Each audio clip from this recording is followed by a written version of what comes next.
Hey, I'm William from the Zombie Star, and let's see what we've been reading this week in comics. We're starting this week with Saga, issue number 60. 60 issues in, and this is still just a ton of fun to read. An evolving story from issue number 1, still following Alana, her unlikely family, and of course her daughter Hazel, which has grown significantly since the beginning of the series.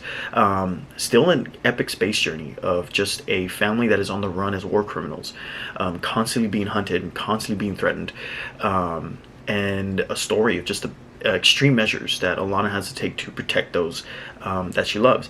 And I love Saga for being this kind of expansive, otherworldly, and very kind of alien story as they visit countless planets and all kinds of races and creatures, but yet at its core maintains a very human and extremely relatable story. Issue number 60 was a kind of reminder of the extreme loss that both Alana and Hazel have endured, but as a story told through the eyes of a child, now pretty much an early teen, that Hazel is a very kind of realistic process that a child can go through when having to accept extreme loss and of course the extreme trauma that is being experienced from their journey. Since the beginning, Saga has been a beautifully drawn and beautifully colored book. The depiction of the expansive universe that is built through Saga is just beautiful on every single page, really vibrant on every single panel, bringing every single character to life. Brian K. Vaughan, Fiona Staples, again, are continuing their masterpiece that is Saga. You're not reading it, you gotta read it. Kind of the number one for the week is Dark Spaces Wildfire. This is by Scott Snyder, Hayden Sherman, and Rhonda Pattison.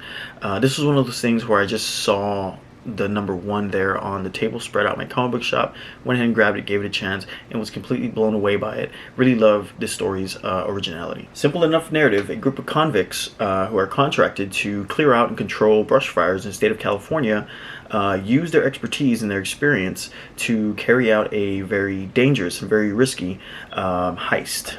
One thing I'm loving about Dark Space of Wildfire is its characters. As a story, or issue 1 and 2 really take time to flesh out each character as they are so distinct from one another. Not just in personality, but in their expertise as a kind of unofficial, as a group of convicts that are also essentially a fire brigade.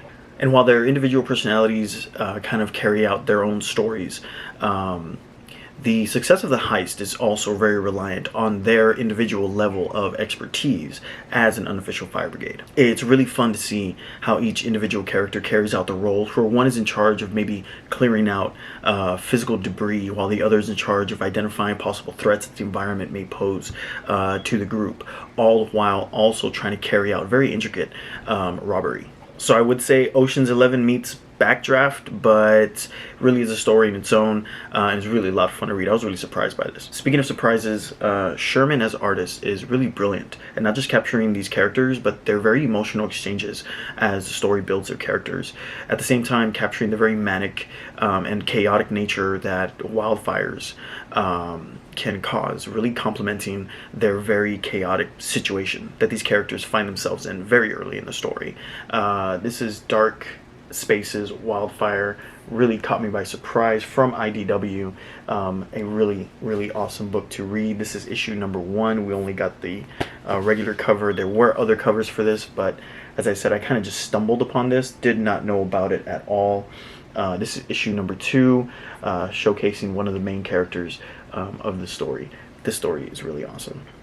Continuing with Nice House on the Lake, book number 9 from James Tynion, and this continues just to be a great science fiction drama that is also just a really good psychological thriller. Book 9 continues the story of a group of dysfunctional friends that find themselves the last survivors of an incident that sees the entire world wiped out. All huddled together in a cabin that is untouched by this catastrophe, the group slowly unravel the mysteries of the event, as well as their very mysterious friend Walter.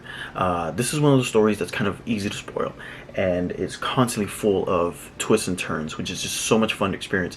Coming from James Tynion, also the writer of things like The Department of Truth, you can expect a lot of twists and turns and a lot of mystery and suspense in a James Tynion kind of story. And as with any James Tynion kind of story, he does tend to partner up with artists that can create art that complements his own storytelling very well. As in Department of Truth, artists create this kind of deliberate distortion that really helps the uncertainty of the narrative, and really creates really well at creating this kind of mysterious and uncertain atmosphere.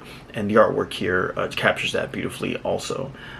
This is A Nice House on the Lake, book number 9. These covers are really awesome. Kind of like as you read, you understand why. The covers are kind of like these awkward photographs of the characters in the book, and each book has a different character showcased on the cover, and this is book number 9. This is the only cover that we got.